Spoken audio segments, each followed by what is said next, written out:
Se está conmemorando ahora mismo el 90 aniversario de la Ciudad Universitaria de Madrid y en ese contexto pues, se nos ocurrió que podía ser una buena idea, digamos, dentro del área audiovisual, pues plantear alguna posible idea o proyecto, ¿no? Inicialmente se buscó incluso la posibilidad de hacer un documental, cogiendo imágenes de archivo, que existen muchísimas, contando un poco la historia de la ciudad universitaria. Pero al final eso se descartó, tampoco había excesivo tiempo y bueno. Y entonces se pensó en la posibilidad pues, de que, como casi todas las películas que conforman esa especie de visión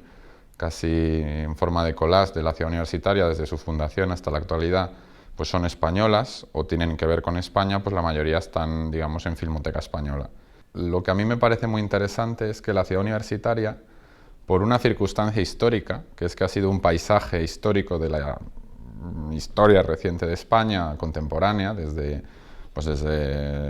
la última parte de la dictadura de Primo de Rivera hasta la República, la Guerra Civil, el franquismo, etc.,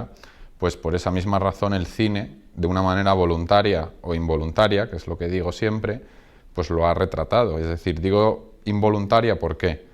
Porque si aquí ocurrieron episodios muy importantes, véanse las batallas de la Guerra Civil, de la ciudad universitaria, los dos frentes, etc., la mayor parte de los documentalistas de la época que filmaron la Guerra Civil,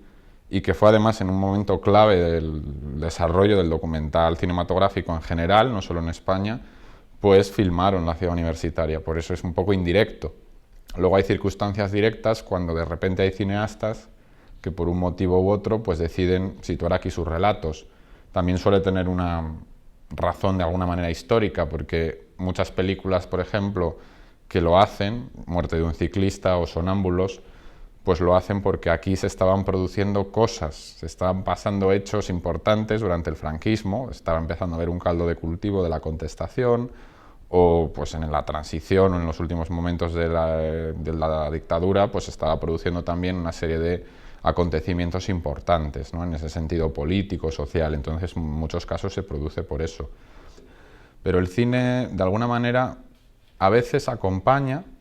a veces antecede, quizá las menos, y muchas veces lo que hace simplemente es reflexionar o representar un determinado sentir colectivo. En el caso de la transición es claro, es decir, habida cuenta de que en la primera parte de la transición, que ocurre todavía durante el régimen, no había una posible canalización política oficial, la manera de canalizar esas, digamos, aspiraciones políticas de la oposición, de la izquierda, pues era a través de manifestaciones culturales, bien fuera música, pensemos la importancia de la música, de los cantautores en ese periodo, o bien fuera incluso el cine. El cine tenía una complejidad mayor, porque la censura, aunque existía también sobre el campo musical, en el caso del cine, que además era más conocida, pues era más férrea. Pero también es verdad que en el final del franquismo, y sobre todo en ese periodo que va entre la muerte de Franco y la celebración de las primeras elecciones, que es un poco la transición, digamos, cardinal, pues eso se está un poco diluyendo, ¿no? Entonces, de alguna forma, el cine empieza a tener una posibilidad de expresión mayor. Quizás la que mejor lo representa, Asignatura pendiente de José Luis García, porque de alguna manera retrata a esa generación en un sentido político, quizá más artificioso, pero en un sentido también emocional o íntimo,